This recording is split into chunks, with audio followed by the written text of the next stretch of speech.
morning, everybody, and welcome to this special meeting of the Strong Communities Select. And today we're going to be looking at the very important topics of civil parking enforcement and the toilets at Mitchell Troy. With the committee's consent, we'll actually bring the agenda item number 4 as our first item. Is everybody happy with that?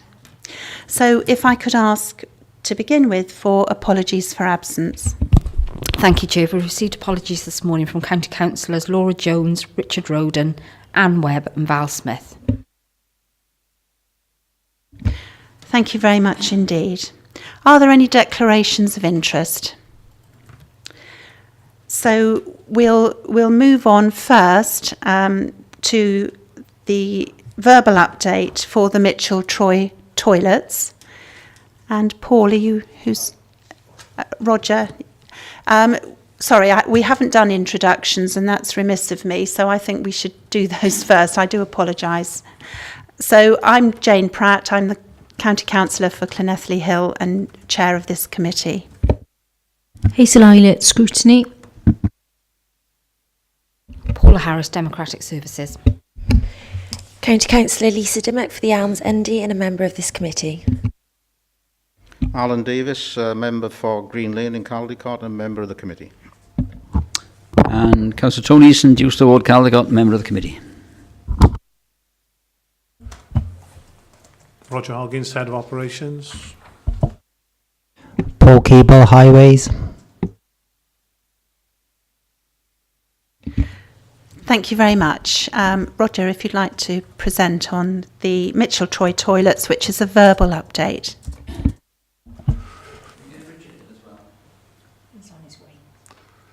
Thank you, Madam Chairman.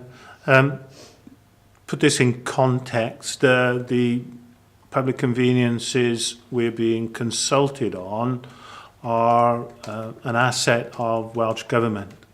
And they are situated at the Mitchell Troy picnic area on the A40.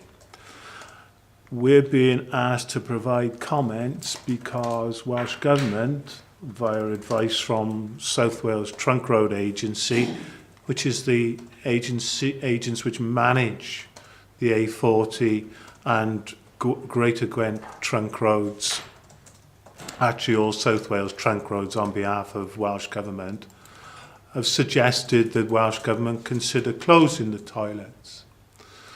Background to that being the toilets are in need of significant investment to bring them up to modern standards, and there are public conveniences available at the services, newly opened services at Raglan on the northbound carriageway, and then in Monmouth, which is a further 2 miles on past this particular public convenience. It's a public convenience and a picnic area. Their intention would be to remove benches and remove litter bins and the like as well, so their intention would be to remove that at the same time. And whilst they don't say explicitly, I would anticipate that they would be considering demolition of that. Well, that may be something which members would wish to feed back in the event of a decision by members that they shouldn't be retained open. I have had comments from Councillor Anne Webb and Councillor Richard John, who is probably provide his own comments in a minute, but if I provide those of Councillor Anne Webb, which are that she feels that due to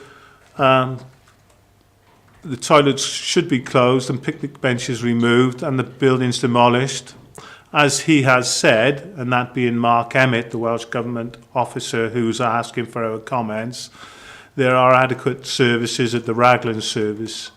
This area in the past has been good, but in recent years has needed costly maintenance and cleaning. So that's comments from Councillor Anne Webb. with that, Madam Chairman, perhaps if that's enough, I'll provide any further information I can. But just to confirm, this is not a decision for Monmouthshire County Council to take. It's a decision for Welsh Government to take, but you are being given the opportunity to provide comments on their consultation exercise. Thank you very much indeed. And I think that members obviously are very mindful and concerned that they make the right comments today. And I'm very grateful to Councillor Richard John for coming along to the meeting, who is a local ward councillor, to provide information as he has feedback from his residents. Thank you very much, Richard. Thank you very much. Well, firstly, thank you for the opportunity to come and say a few words about this. It's a slightly unusual position to be in, because although these toilets are situated in my ward, you can't actually access them from my ward, so they're not actually used by many residents in my area, because of course to access the A40 going northbound, the most northerly point you can access them to get to the toilets is either the services or the interchange at Raglan. So I've asked a lot of local people since I heard about this consultation what they think about the proposal to close the toilets, and I've probably found as many people in favour of closure as in favour of maintaining them. Personally, I feel a little bit I think it's a bit of a shame to see Welsh Government closing services, because I don't feel that we get that many Welsh Government services provided in this area, and what we do get, they seem to be looking to close. But I can understand with the not long opened services at Raglan, that if you want to use the loos, it's certainly a nicer place to go. I mean, personally, if I'm driving up and down the A40, I would much rather go to the services where you've got staff on site. You've also got the other facilities there, like you've got the takeaways, you've got the shop. But particularly at night, I would have thought people would feel safer going to the services at Raglan. Which is not to say there aren't some issues at those services, but I think I can understand why people would prefer to use those instead of going to these ones in near Mitchell Troy. So as I say, talking to local people, certainly quite a decent proportion feel they would be happy for them to close. One resident said to me, well, if they closed, would that have a knock-on effect in the town, and would some people then drive on that little bit further to use the public toilets in the town and then possibly spend a bit of money at the shops in the town? I don't know, that's slightly tenuous, but that was one local resident's view.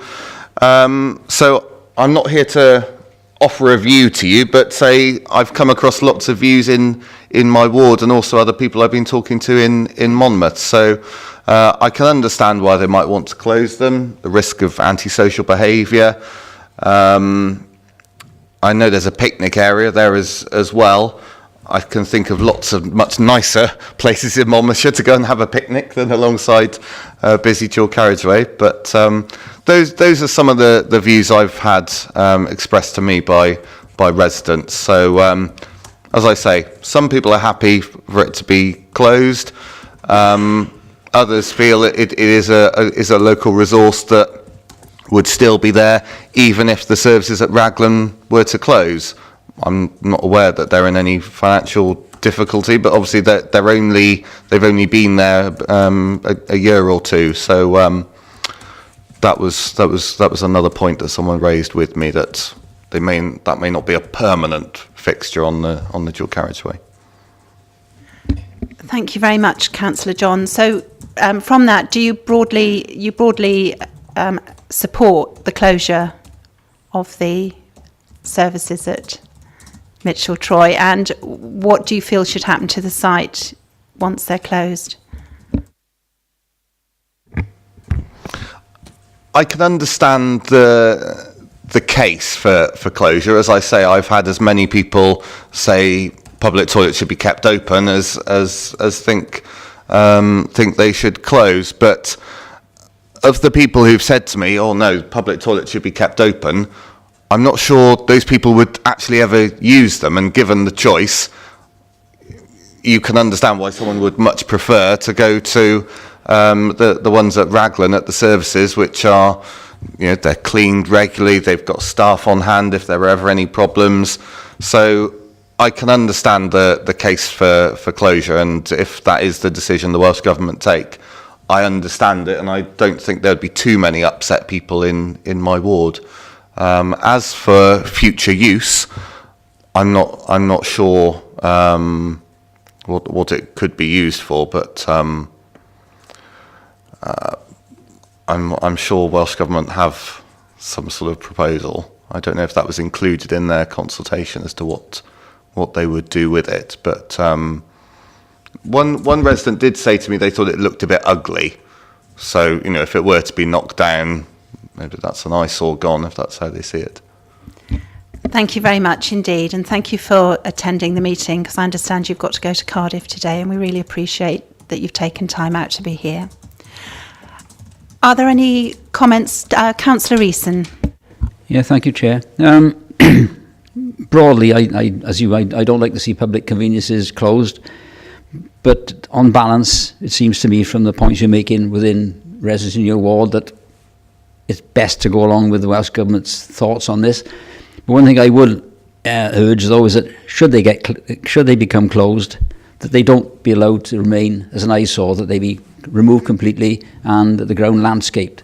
Otherwise, I could see them becoming an eyesore. Unless we press that, I wouldn't like to see an eyesore on the main motorway into Monmouthshire. So really, I can't see any alternative not to agree with Sutra in closing them. But yes, we've got to make sure that once they're closed, they are completely removed and the place is made tidy. Thank you very much, Councillor Easton, for that very valuable point. Councillor Davis. Thank you, Madam Chair.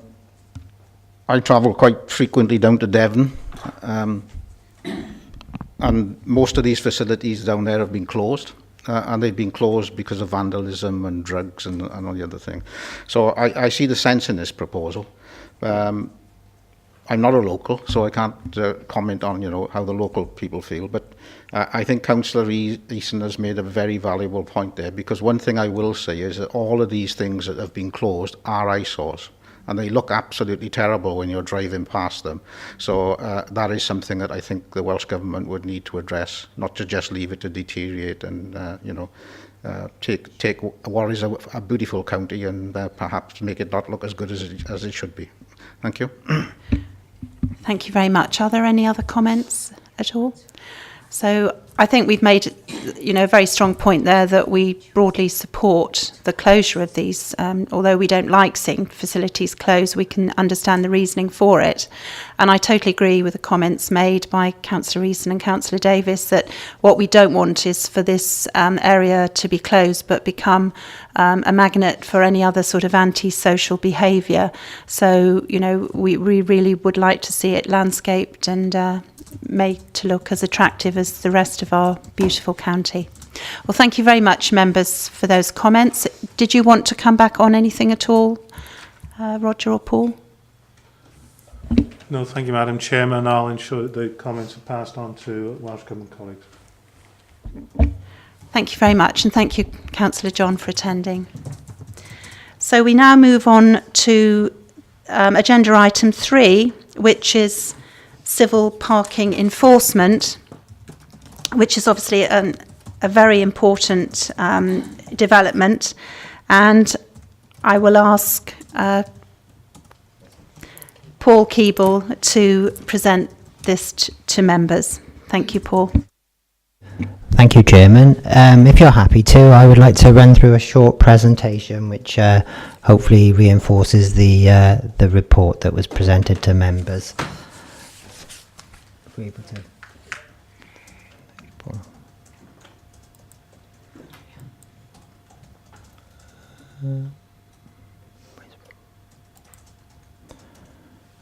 From the beginning, there we go. Right. Civil parking enforcement. What I would like to run through quickly with you is what is CPE, Why are MCC and yourself today being asked to consider CPE? What are the issues we need to consider? Benefits, disadvantages, etc. How do we make an application? What's the process in terms of taking on responsibility for CPE? We'll quickly look at a feasibility study and the business case that is done and needs to be done, and then we'll wrap up with key conclusions, recommendations, and I've said there feedback and questions, but Chairman, obviously it's up to yourself as members. It might be more productive if you wanted to ask questions as we go along. I'll leave that to yourself. So CPE, well, it is about civil parking enforcement. That's the title, often known as decriminalised parking, and it is where local authorities are allowed to take on, or are entitled to take on, responsibility for non-enforceable parking offences. Currently in Gwent, Gwent Police are responsible for the enforcement, and the Highways Authority is responsible for making the traffic order. It offers improved road safety of existing arrangements. Most of the requests for traffic orders relate to improved safety and flow of traffic, and therefore essential for traffic management, improving the traffic management arrangements. If CPE is approved and it's taken on by the Highway Authority, it will allow better integration with the off-street parking and better policy. We have a off-street parking policy that would be strengthened under a CPE process. It is government's policy. They wrote it within the Traffic Management Act so that local authorities could take on parking enforcement and bring it into the local environment. And also it addresses the decline in involvement of the police with issues such as parking. So why, where and what next for CPE in Monmouthshire? Well, the reason why we're being asked to consider CPE is that Gwent Police intend to withdraw on the 31st of December this year, which isn't a lot of time, as I'll come on to later on. It's in line with the rest of Wales. I believe Gwent Police Force is the only force that still is responsible for on-street parking offences, and it's to achieve the national and corporate objectives. Where are we now? Well, the current position is that we've prepared a business case, or we've had a feasibility study undertaken to see the viability of carrying out CPE within Monmouthshire, and to sort of give us an indication of the next steps we need to take if we're going to take it on. That was a decision made by the Gwent G7s, which is the chief executives, after the notification from the police to say that they were going to withdraw from parking enforcement. What happens then after today and Cabinet, or when a decision is made, is, well, obviously that approval is required, and then we need to make an application to the Welsh Government. That needs to be based on a sound business case, and there's some works that we need to do in terms of upgrading our existing TROs through what we call a consolidated order, and there's some works involved in that, as well as the project management of the overall CPE process. What issues need to be considered? Well, the benefits of parking enforcement, I've sort of perhaps hinted on these earlier on. It's about safety, highway safety, better enforcement of WR lines and on-street parking issues is definitely an improvement for safety and a concern to many residents of Monmouthshire. It'll be about targeting enforcement. Hopefully we'll have the knowledge of where there are habitual problems with parking, and then those can be addressed. Addressing long-standing parking problems within areas, which is a bit along the lines of target enforcement. Improved environmental conditions. Many of you will have driven through Usk this morning, and hopefully the enforcement of the arrangements that we've got in place there has helped to keep the traffic flowing. Improved accessibility, provides a dedicated resource, so it'll be close to Monmouthshire. Chairman, Councillor. Thank you. We're talking about on-street parking. And what's not included in this document, and I understand why, is the problem with vehicles that mount the curb and obstruct the curb. Now, I understand that remains under this arrangement with the police. Is that correct? It does at the moment. There is an opportunity for it to become a local by order, and the authority could make that an offence under its own powers, and perhaps bring this into CPE, and that's where some other authorities have done made a similar approach to that. I mean, in some situations we have we rely on people to park on the pavements, otherwise vehicles wouldn't be able to pass in some streets, so we do need to be very considerate and very mindful of this, and it's a balance really. So I think that's something that needs further consideration once we've if we do proceed with CP, is something we should consider at that time.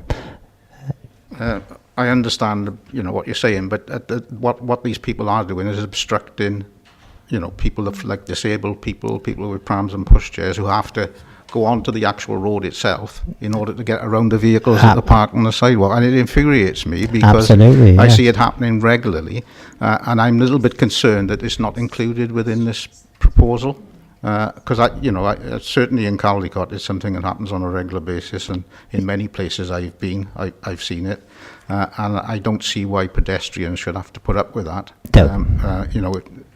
I think it's something that needs to be looked at closely. Well, for the interim, the police would still be responsible for that. It sounds like that's indiscriminate on parking on the curb, which no parking on the curb should be, on the pavement should be allowed. But I'm on about some situations where residents have an informal arrangement, and there may be a path on the other side which is used by people who are less able. But that's something certainly to be considered in the future. Councillor. Thank you. If it's all right with you, Paul, I'd rather if you ran, I was happy to let that question go, but if you run through your presentation, and then we'll take questions at the end, because it may be that the questions may change following the presentation. Thank you, Chairman. The disadvantages, well, the risk is really about the disadvantage, and the biggest risk is there's no going back. So once a decision's made, if MCC is to take on CPE, that's it, we're stuck with it, and we need to manage that process. So if it's been making a loss to the authority, if the authority is becoming very unpopular because of the actions that we're taking, those need to be addressed and managed by the authority. There is likely to be a financial deficit in the short term. The setting up process for CPE is going to involve some works. In terms of the biggest sort of outlay to start with will be about addressing the existing traffic orders, and following it up on the ground then with a new line in to refresh and make sure that they're correct, and the signage, etc., that goes with that. That's an exercise in terms of maintenance and management that we probably should have been doing for some time anyway, so it's certainly good practice to do that. In the medium term, although we've got a positive business case, and I'll come on to that, or the feasibility study indicates it's got a longer term sustainable financial arrangement in Monmouthshire, there is obviously the risk. It's only a feasibility study, and some authorities have been found short in terms of the income that they're achieving from CPE. And also local authority parking attendants do not have the same powers as the traffic wardens. Traffic wardens will often go in and control the traffic, moving traffic, if traffic lights break down, etc. Initially, certainly CPE officers will not have those powers.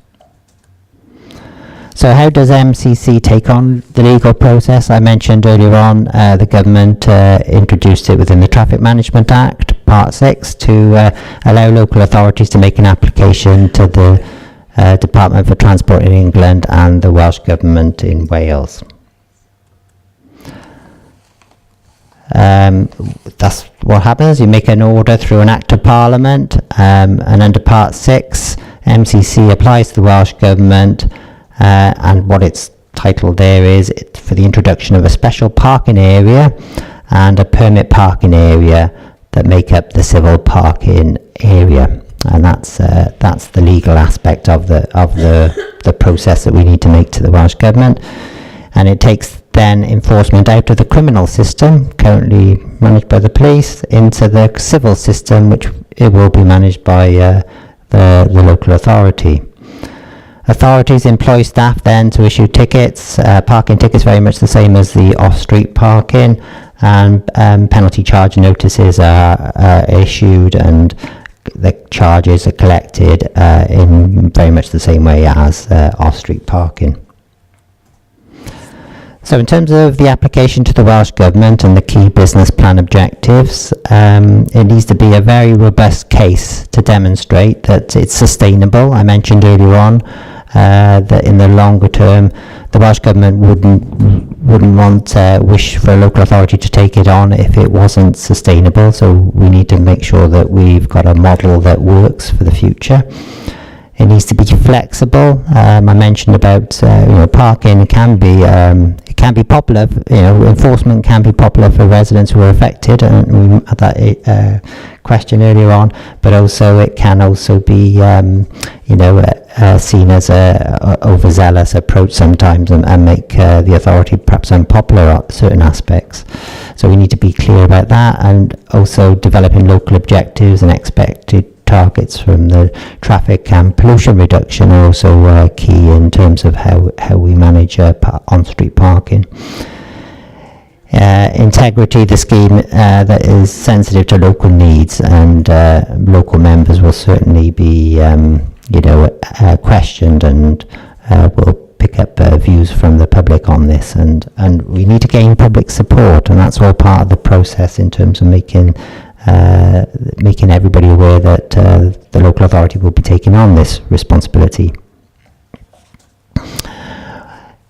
As well as the actual application, in parallel to that, we will be looking to upgrade the lines and the signs to be correct so that they are enforceable, and that needs to be a robust system, because if you don't have, I was always told you need to have the actual order, the legal order, and the markings on the highway for any action to be followed through and prosecution to be made, and that's part of the business case. New signs will have to be Welsh language first, in accordance with the Welsh Language Act. Public consultation, I mentioned about that. We need to make sure that we work closely with our communications team and put out the message there, and perhaps do some events where people will be aware of what we're intended to do, and also ask them for feedback on that. And the business case needs to show that it's it's got a financial viability over the future. And in the future, Monmouthshire could look at taking on moving offences, and probably parking on the pavement, etc. as well. So, feasibility study, as I mentioned earlier on, the chief execs, when we received the notice from Gwent Police of their intention to withdraw from on-street parking, agreed for officers to go ahead and proceed in looking at the feasibility of taking on CPE. The five Gwent authorities worked together and jointly commissioned RTA Associates, which is the feasibility report that we have here, and is based on our proposal today. The brief and the format of the study was to first of all look at each individual authority in terms of the what CPE had to offer for each authority, and whether it was viable on an individual authority basis, and as well as different models. And then there was a feasibility report for the whole of Gwent, looking at a collaborative approach should the Gwent authorities want to look at running a CPE model based on the whole of the Gwent Police Force area. Service delivery model options considered. There was outsourcing of the total service, that's the enforcement and the administrative element, which we call the back office, which is about the issuing of the tickets and the collection of the fines. To the total in-source, where everything would be carried out, enforcement and the back office arrangement, and then a mixture of private and in-house, and then in terms of the joint model for the Greater Gwents, then to see whether we could collaboratively work on certain areas of this aspect of CPE. It was based upon the existing off-street parking, and I would comment really that the author of the report, and a very eminent person in terms of parking, was very complimentary about MCC's off-street parking arrangements, and felt we had a very robust and well-managed off-street car parking service in Monmouthshire. And based upon the size and population of MCC, obviously MCC is a rural geographically with the market towns, so there are extra costs with MCC in terms of the travelling between the various towns, etc., which is a factor that some of the cities and the bigger towns don't have. Consider non-recurring setup costs, so there's the one-offs that we need to cover in terms, as mentioned earlier on, about upgrading our traffic orders and etc. And then obviously the annual running costs, expected income from fines, and the predicted potential surplus losses, which is key to whether it's a sustainable arrangement.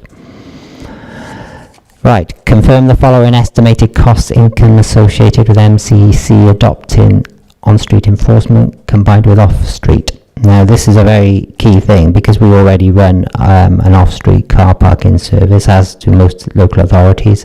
There's certainly a lot of benefit in bringing those together, and that was something that the feasibility report looked at, and as I said, MCC was seen to be running a good service, and that had an influence in the findings of the report. In terms of the funding, the setup costs are approximately around 390,000. There's quite a lot of money there. We're talking about 90,000 for making a new consolidated traffic order. That's going out and collecting all the existing traffic orders, going out onto the ground and collecting that information, where they run from, to what type of order it is, checking the back office, what we have in our paper records, because all our records are paper at the moment, and some of them go back to the beginning of the last century, and they're very old documents, etc., and they need to be all brought together and checked to see what's on the ground, because there are anomalies, as you would anticipate. Then there's an amount of 150,000 for the refurbishment of the existing signs and lines, so that's to go out, and we do get quite a few complaints about the existing yellow signs, or the actual plates that are worn, and there's a big exercise in terms of that, and that's quite a big hit. Hopefully we'll be able to do that in-house with our own direct works. We are fortunate that previously for a straightforward WL line, you needed to have the WL line and a plate. But now, some years ago, there was a change in the legislation there, and it is either a plate to say this is no parking, or you just rely on the WL line, so that'll bring the cost down. It would have been probably twice as much if we had to do the plate and the line in. And then we've put in that there's 150 put in for the project management support. That's in terms of setting it up, and the capital operational costs associated with ICT equipment and upgrades. We need to move to a web-based system. I think we already have the right software to run CPE, but it needs to be a web-based. And then you need to consider your administration and management of that service. And the feasibility report identified that we would need at least 2 number civil parking enforcement officers, CPEOs. And I just got a little note down there that that's based upon in-house collaborative model, and it excludes a few other issues. In terms of the TR upgrade and operational arrangements, I mentioned earlier on, we need to review our TROs, what we call the consolidation order. I'll show you a little slide on that in a minute. Another interesting point is there's been very little activity during the past 5 years. The Gwent Police withdrew the traffic wardens, and they handed the enforcement of on-street parking over to the CP, to the support police officers, and it hasn't had the attention that it previously had under the traffic warden arrangements. Well, that's the view of the public. We need to consider, MCC needs to carefully consider how it's going to zone the parking arrangements, and then for the deployment, and obviously the main towns linking with the car parking arrangements would be probably the right way to go. Need to consider how we deal with the villages, and how that, what the span of those would be, and how they would be picked up. And then rural routes. Previously, the police have always sort of objected to any traffic orders in rural locations because of the ability or the difficulties in terms of enforcing those. That might be something in the future that if we are responsible for parking, we might be able to pick up and be able to help those rural communities. One of the other things then is a mix of walk-in and mobile enforcement of the routes, and that'll be to plan how we're going to implement CP on the ground. And the future use of target enforcement, I mentioned earlier on, where we've got known common recurring issues, we can make sure that the local knowledge allows that to be regularly enforced and help to improve the situation there. This is just a short or a simple diagram just to show where we are with the existing TROs and the existing lines and signs, and we want to bring them over to the other side of the dotted in terms of having a consolidated order where we're all brought together under one order for Monmouthshire County Council. And what will happen then is whenever there's a new order made, then the whole order will be revoked and a new order will be made. So every 6 months we'll be updating that order and making sure that it's compliant. We need to go and deal with all the signs and lines and make sure they're all refreshed and marked in the correct places with the appropriate signs. And we're looking to move to a GIS database for TROs. At the moment, I mentioned that we've got some very old traffic orders in the office. We might not be able to find them all, I must say, but and they're they need to be all brought together into the 21st century, shall I say, and we need to have that all linked to a database and a mapping system, and that'll be part of the project to upgrade our TROs. I mentioned about the feasibility study, and that looks at a base model, which is all operations carried out in-house, which is seen as sort of the standard approach, if you like. And then we have these various options then for delivery, one being the enforcement service externalised, but retain the back office. Then we have the base model with administration service externalised, but for the on-street enforcement to be kept within house. We have the base model for all services to be externalised, and that's handing it over to a private company like NCP or somebody along those lines. And then the fourth B-form model is the private externalisation, but then reducing it by 10% to allow a bit of flexibility and a bit of goodwill, if you like, in certain areas. That's just a summary of the models outlining the costs. You might be interested to note that there's that the PCN, the penalty charge notice, is set nationally at £70 with a £50 reduction if it's paid on time, and then we have the numbers of expected PCNs for Monmouthshire, and then the annual estimated operational surplus at the end of the period of the 5-year time, and it does show that MCC can run a viable CPE service.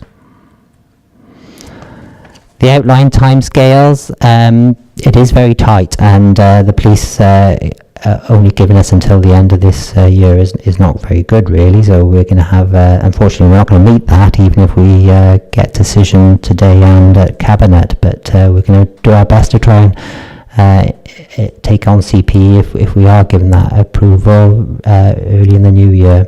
So we're here today, and we'll be going to Council for approval to take it further to the Welsh Government. We'll be looking at introducing it in March 2018 is our best estimate at the moment. What we need to do before then is obviously complete the draft consolidated order in April 2018. We need to go out to public consultation and consultation of the orders in 2018. This is all around the traffic orders. Then we need to Paul, can I just stop? Sorry to stop you there, but it was our understanding that this was going to be a Cabinet decision, so it will be going to full council, will it? Cabinet, I think. Yes, sorry.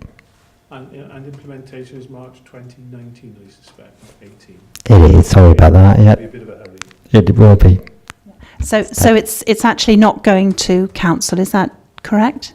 I can't see any reason why it needs to go to council, Madam Chairman. So Okay. Thank you for clarifying that. So sorry to interrupt. No, that's okay. Public consultation carried out during the summer, June 2018, this year. And then we'll be looking at doing a draft CPE application to the Welsh Government in August 2018. Now, this is the issue, is if we can get it to the Welsh Government, they require at least 6 months, or, well, they're saying 9 months, really, to consider an application, but we're hoping we can encourage them to look at the application sooner than that and try and turn it around within 6 months. So you can see there is that's where the time lag is going to be with the Welsh Government having to consider our application. And all being well then, a full CP application to the Welsh Government in November 2018 after we prepared the draft. So the key conclusions and feasibility of the report in terms of the feasibility report project. Not operationally viable if it's to include the setup costs. So what they say in there, or what the feasibility report says there, is that we have to set aside funding to set up the CPE, because we're not going to be able to get our income in that will pay for that investment. Additional setup costs require support to make the robust case for CPE. I mentioned about the assistance for project management of the scheme. Potential to introduce paid for parking on street to raise additional income. In some of our market towns, there might be an opportunity to introduce short-term parking with meters, etc., to raise additional income. An active programme of enforcement is required to make the scheme viable. If we're not going to get out there and enforce it, it's certainly not going to bring in the income to cover the costs. There's the potential for collaborative working with Greater Gwent, LAs, and in both the setup and the ongoing operational costs. And our preferred option there would be for MCC to look after the on-street element and the enforcement element of the parking, with the back office being provided collaboratively with the other local authorities. And that is the view of the other local authorities who've taken their reports through the council process. And internal enforcement combined with the current off-street parking and a collaborative, as I mentioned, it would be the preferred option for Monmouthshire and for the other, well, for officers from Monmouthshire, and the other LAs have confirmed that. So if I could just give you a little recap then, very quickly. CPE is where the local authorities take on parking enforcement. Gwent Police have indicated their intention to withdraw on the 31st of December this year. The benefits and disadvantages I've outlined. There are a number of, I think the benefits do outweigh the disadvantages, but there is a risk, and that's the key issue about the risks, is the disadvantage. But I would say to you, I don't think we really have a choice on this. But we do have to bring this for a discussion. The process is that we need to make an application to the Welsh Government, and that needs to be supported by a robust and strong business case. There's some pre-work that we need to carry out, and that's in terms around those traffic orders. As I mentioned, we need to do a consolidated order, but the study does show that MCC can operate a viable CPE model, so that's good news. But it will not recoup the setup costs, and that's something that the authority is going to have to stand. And so therefore, Chairman, the recommendations are from the report is, if it's approved in principle, it is recommended that officers be authorised to proceed and make a formal application to the Welsh Government, that a budget of around 90,000 be made available to commission consultants to assist officers and provide the supporting information as part of the preparation of the formal business case. That a budget of 150,000 be made available for the necessary maintenance work to support the new consolidated traffic order, and that the frontline service be provided in-house, and the provision of the back office service be delegated to the head of operations in consultation with our cabinet member to make that decision on how we should provide that element of the service. And that concludes my run through of the report. Thank you, Chairman. Thank you very much indeed, Paul. And may I say that I did read all the papers, but I did find the very well put together introductory pages were extremely helpful. And thank you very much for that, because they were very much to the point and clarified the main issues. Before we take members' questions, I would just like to clarify a couple of points. First of all, if I could welcome Councillor Brian Jones, the portfolio holder. We're really pleased to see you, and if it's okay with you, we'll take questions from members, and then I would be very happy for you to comment after that. Is that okay? Yeah. I would also just like to refresh members' the memories that we did have a workshop in January at Court Bledin, and the Strategic Transport Group was also invited when this particular item was discussed. Obviously, this is a very serious matter and a very big decision for this council. As Paul pointed out, once this decision has been made, there will be no turning back. And we understand it's going to Cabinet, so it falls on our heads here today to really scrutinise this decision. So we'll take members' questions now. So who would like to kick off? Councillor Dimmock.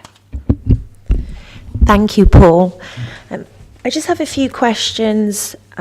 First one, if we were to manage back office operations for ourselves and other authorities, I know you haven't put that as an option, would it have a financial benefit to us? Is it worth us looking into that?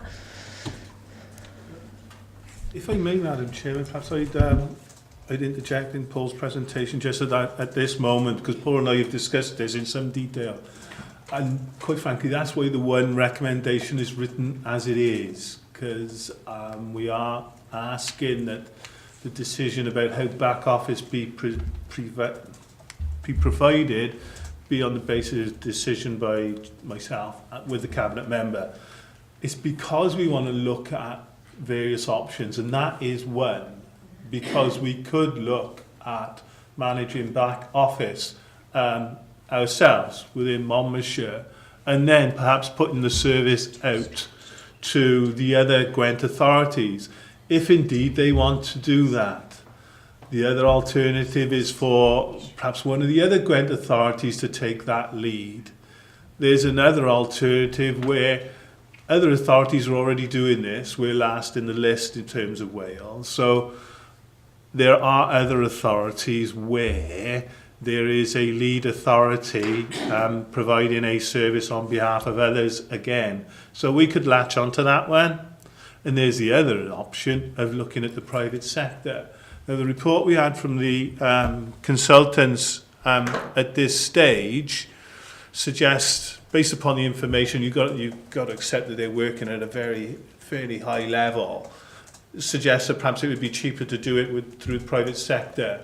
We're not asking you to commit to that. We're asking for the flexibility to look across them all and come up with which one we think is right for Monmouthshire, combined with the Gwent authorities, and then to adopt that approach. And then we'll report back the rationale behind that decision at a later date. So it's a bit of around the houses, but just at the moment, I would love to be able to say that actually, yeah, Monmouthshire could do that, and it's in Monmouthshire's interest to do so.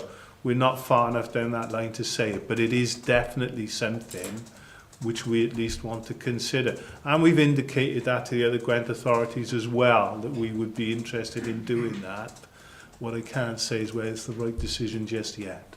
Thank you, Madam Chair. Thank you. Councillor Dimmock, did you want to follow that on with a question about staffing? Please. Yes. And you're saying about recruitment and the 2 enforcement officers being in-house. My concern is how you're going to manage sickness and holidays with only 2 members of staff. Well, really, it would be adding to our existing off-street car parking attendants. They would have a dual function, so they'd be managing the on-street and off-street together. So in fact, it probably gives us more flexibility in that respect, Councillor. Are you happy with that, Councillor Dimmock? Thank you for your question. Councillor Eason. Thank you, Madam Chair.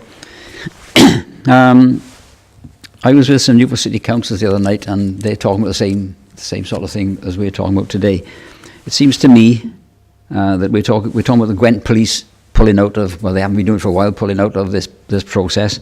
It would make more sense to me if this was done on a Gwent-wide basis, purely for the fact that if we got a different sort of action within Monmouthshire to Blinder Gwent to Newport, it's going to cause enough problems with the people's aspirations as to where they can park. I'd like to see it done more on a Gwent basis, quite honestly, because it would cut back on the fact that if we're going to spend nearly £400,000 on setting up, are the other 5 going to spend the same? Could we save money across the piece by having a common approach from the 5 authorities? It comes back to the points you're making about lines on roads and all this sort of thing. That's going to be a major job, and for the infrastructure to be changed, would each authority be doing it differently? I think really and truly we should be talking about a collaborative approach from the beginning, rather than a collaborative approach maybe later on down the line, because there's a lot at stake here in terms of what you need to spend in putting infrastructure there which hadn't been touched for many years. That's really where I'm coming from. Thank you, Madam Chairman. To pick up on that point, we are endeavouring to collaborate and will collaborate with the other Gwent authorities in whatever arrangement comes forward, ultimately. There's a couple of facts around it which just can't be done collaboratively. If it's going to be a new traffic order, it's a new traffic order for Monmouthshire. It's not Gwent-wide. It will be for Monmouthshire. And for us to therefore provide and to put together that order. The idea of having the front line Monmouthshire based is to combine them with your current off-street car parking service, so that you've got a single service. And it allows Monmouthshire to prioritise and send whatever frontline staff you've got to wherever you consider to be the highest priority. It may work more effectively across Gwent if indeed you actually reduce the numbers. But you would have lost that direct management function then to say, we're having significant problems with parking in Chepstow, so could we blitz that for the coming 2-3 weeks, whatever. That's what's behind putting the front line there. But at back line, it is at the back office, the admin support is definitely on a collaborative basis. It could be Gwent-wide, it could be wider than that. It could be all of the Gwent authorities saying to another authority, you already do this for 4 other authorities. We know they exist. We know there's one in North Wales. I can't remember which authority it is, but I think RCT do it. Beg pardon? Neathport Talbot may do. I know RCT do. So they're already providing these services. It may be more financially viable to go with them. We need to do that costings really. But in terms of costs, you talked about the 400,000 point well made, but it's going to cost you that much money to put together the consolidated traffic order by way of £90,000. That's the budget to put together that order for Monmouthshire. And if you put with all the others, it would still be £90,000 for Monmouthshire. It would still be whatever it is for Blaenau Gwent. It'd still be whatever it is for Torfaen, because that's the cost of putting that order together. The £150,000 is about physical works on the street. Now, we may use framework contractors to do that. In other words, we are working with other authorities to do that. We might use it in-house, but it's a budget figure. We will be looking for the most cost-effective way to do it. The remaining costs, after some IT investment and the rest, is recurring, because it is about, I think you saw in the presentation, it's about 2 frontline officers and an admin manager as well. Those are recurring costs. Those are going to carry on in any event. So that, plus the recurring costs of managing the fines, is what's going to be paid for out of the fines. And the feedback from the consultants so far is in Monmouthshire, given the experience they've had and given what we have, the likelihood is it's going to be break even in revenue costs. So yes, we will look to collaborate and work with them already. The report already has been on the basis of the 5 authorities, so we are looking to do that wherever it makes sense. Can I come back on the one point you made in there where you've got to have 5 different traffic orders across Gwent, one from Monmouthshire, they've got to be there legally. Why is there no provision, say from Ken Skates to the Welsh Government, to overcome that position whereby the collaboration can be made easier at the beginning rather than at the end? In other words, why have you got to make 5? I can understand why we've got to make 5, because you've said so legally, but there must be a way around of cutting down on that, the costs of driving these things forward. What's the Welsh Government's view on this, really? Thank you. Very good question. Paul? Yeah. Well, Monmouthshire County Council, as is Newport and the other 5 authorities within the Great Gwent, are highway authorities in their own right, and therefore Roger's quite right that it's our responsibility to make our own orders, and there is no opportunity really to collaboratively work on that. Sometimes when there's a boundary issue, we have to have 2 orders. We have to hold the order in Monmouthshire, and Newport have to hold an order in within Newport. So there's no opportunity to do that, and that fits in as well with the application process to the Welsh Government. It has to be by the individual authority. We're not able to do a collaborative application. What we did consider earlier on at the early stage was whether we could do a sort of a generic application to the Welsh Government and then put it in by the individual 5 authorities.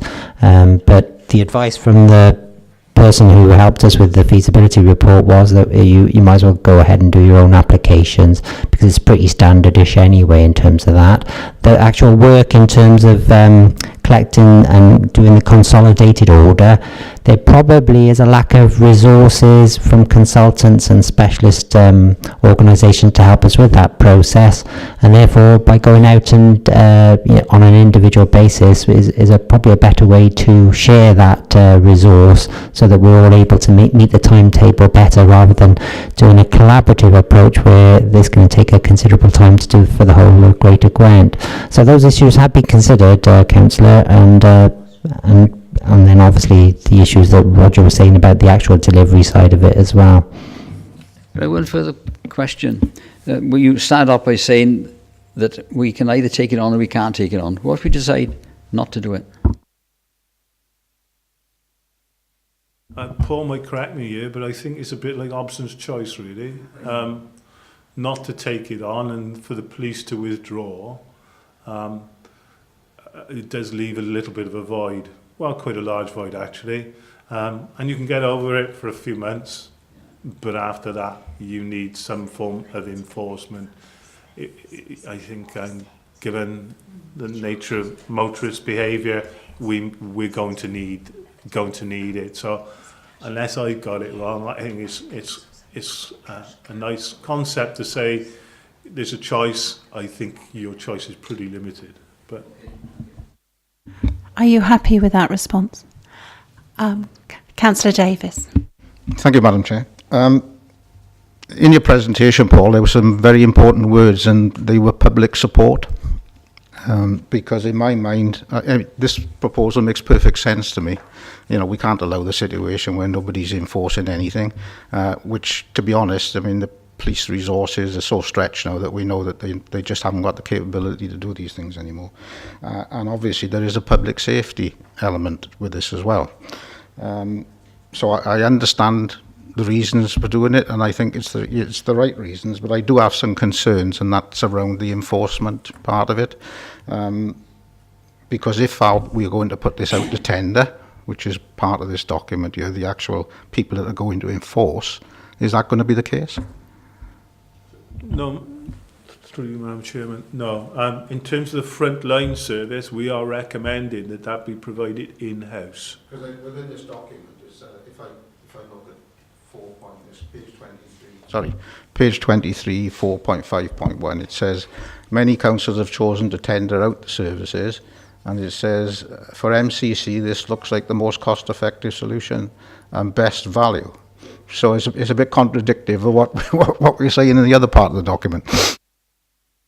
If I may, Madam Chair, yeah, we're diverging away from our consultant's advice at that point, and would recommend to yourselves that for the frontline provision, that we maintain that in-house.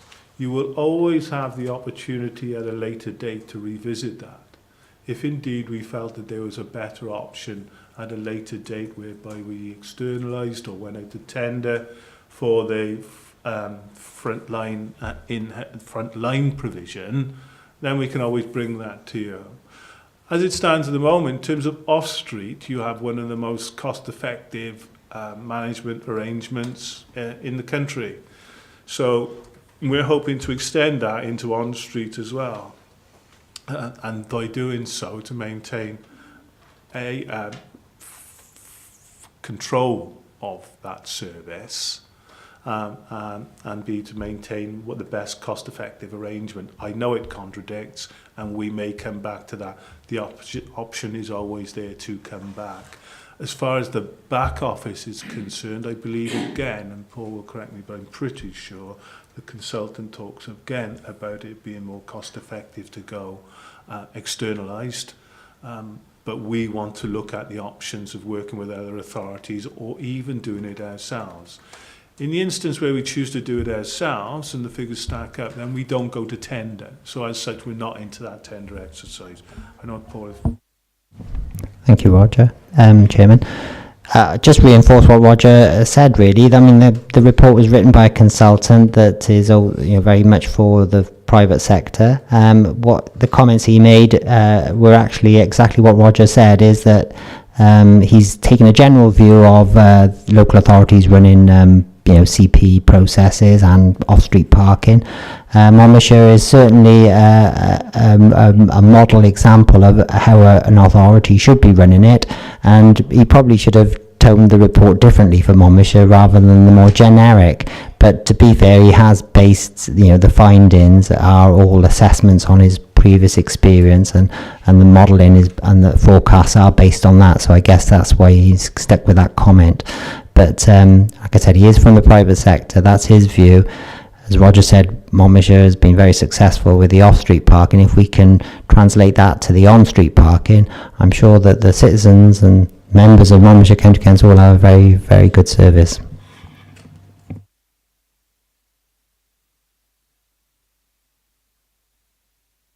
I think I speak for all committee members when I say I'm very pleased to hear that, because we have heard some horror stories about, when these things are tendered out, about public being up in arms about the way that it's been applied has been a little bit, shall we say, on the harsh side. So I'm very pleased to hear that. And another concern that I would have with this proposal is that we know that Monmouth, Chepstow, Abergavenny are obviously the main centres, but we are also concerned about the other areas where these sort of offences do take place. And are we going to have the resource to also police and monitor offences within places like Mega, Caldicot, and those sort of things? Because the hazards that exist from this sort of behaviour are there as well as in the main centres. Thank you. Thank you. That's a very important question. Roger, did you want to come back? Perhaps I need to say, Madam Chairman, be within our gift, in the authority's gift, to say we're not as effective as we would wish to be. We're going to appoint another on-street officer. That would be within your gift to do that, and say, okay, and that on-street officer will concentrate elsewhere. The benefit we have of doing this is what Paul pointed out. Yes, in there they've built in for 2 on-street officers. I think off-street we've got 3 or 4 at the moment. 4. We got 4. So you're going to have a team of 6. They have to cover the car parking, but they also have to cover this as well. So we will be directing them. And as members say to us, look, we're hitting real problems in, I don't know, Raglan. Can we blitz that? Then we will have that flexibility to do that. But if, however, we've got an ongoing problem and we say, well, we're going to finance another one, again, that's within members' gift to do so and take that forward.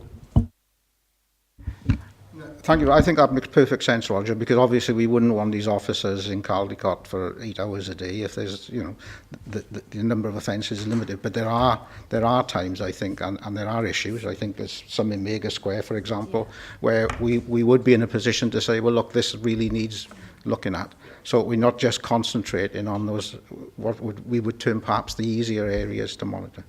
Thank you. Thank you. And on that point, could you just clarify how councillors will interface with this team and, what influence councillors will have on, where they've got specific issues in their ward, that the staff can be directed in that particular area? How will that all work? Probably level of detail, Madam Chairman, which we will have to work out as the scheme, in fact, is implemented. But yes, we will have to work out where members have concerns. There are concerns. Members already expressed concerns about various highway matters. I suspect it will follow the same route, but we may have to structure it a little bit more differently to allow that to happen.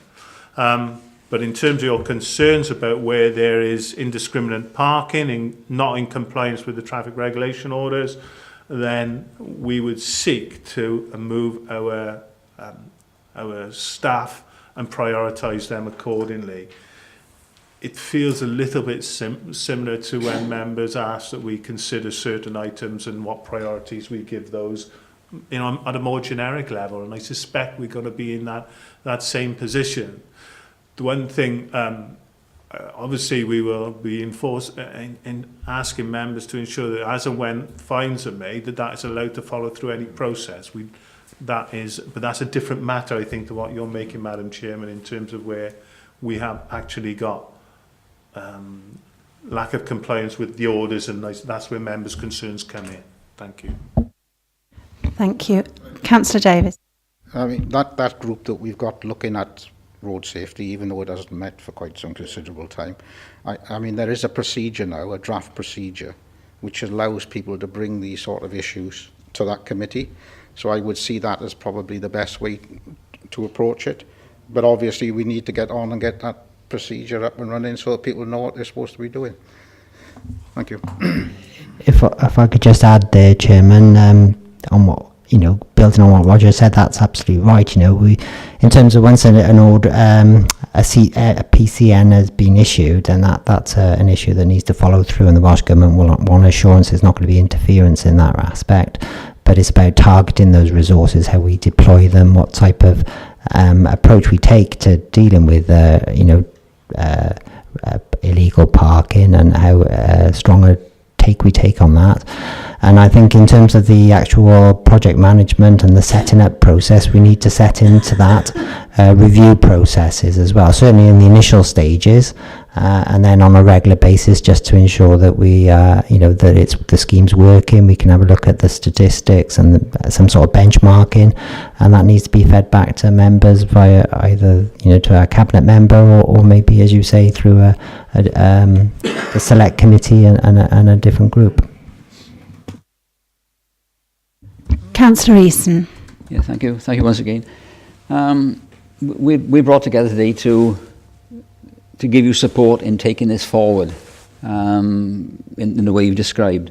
There are 5 recommendations put to us today, but 2.2 and 2.3, which are talking about money, we can't really recommend that today, can we? We can recommend that you take the responsibility enforcement to a next level, that the provision of staff be within house, and the selection and commissioning, etc., be done by back office. But the 2.2 and 2.3, which is to do with money, we can't recommend that today, can we? Thank you, Madam Chairman. They're there for completeness, so as a select, you can see the full range of proposals which we wish to take forward to Cabinet for decision. You could make the recommendation that those aren't, that you don't support that funding. It makes it a little bit more difficult for us, I'd have to say, in terms of actual delivery, but they're there for completeness, so as you can see the full range of issues which have to be dealt with and by way of final cabinet decision. So as I do appreciate the point that you may not, it's more difficult. You are not authorising it, you are recommending that be created, I suppose. Are you happy with that, Councillor Eason? Yeah. Are there any other members' questions before I ask Councillor Jones to comment? Councillor Jones, thank you very much for coming along. Yes, thank you, Madam Chair. We didn't come here to say a lot this morning, really rather to listen. I'm sorry I was late. It's going to be quite interesting from all sorts of points of view, and I mean our own experiences in our own local towns, in my case Abergavenny, where I've been this morning. Parking there is sometimes a bit careless, it's a bit difficult, and the police have more or less washed their hands of it in Abergavenny for a long time now. I don't know when I last saw a traffic warden in Abergavenny, but I think it's a good many years now. The last time we saw a policeman. Yeah, well, probably the same answer. Yeah. So it is very difficult for some towns to sort of, you've got to have some enforcement. You can't have no enforcement because otherwise you'd have the streets all blocked up. So it's going to be interesting. It's going to be very expensive, but hopefully, as Roger said, we may find ourselves in a break-even situation with this. And I'm quite keen that we retain control of the service at the front, because I mean my sort of recurring nightmare, and I know you're not exactly comparing like with like, is the camera vans that do deal with the speeding. We have absolutely no control at all about where they go. That is decided by the police, and they will probably decide that on the basis of where most of the speeders are. So, this is why we don't get very much service, perhaps, or as much service from camera vans as we should. So I'd be quite keen that we regain control of the front-end service of this, so that we have control where we got parking problems in a particular area, we can address those problems. The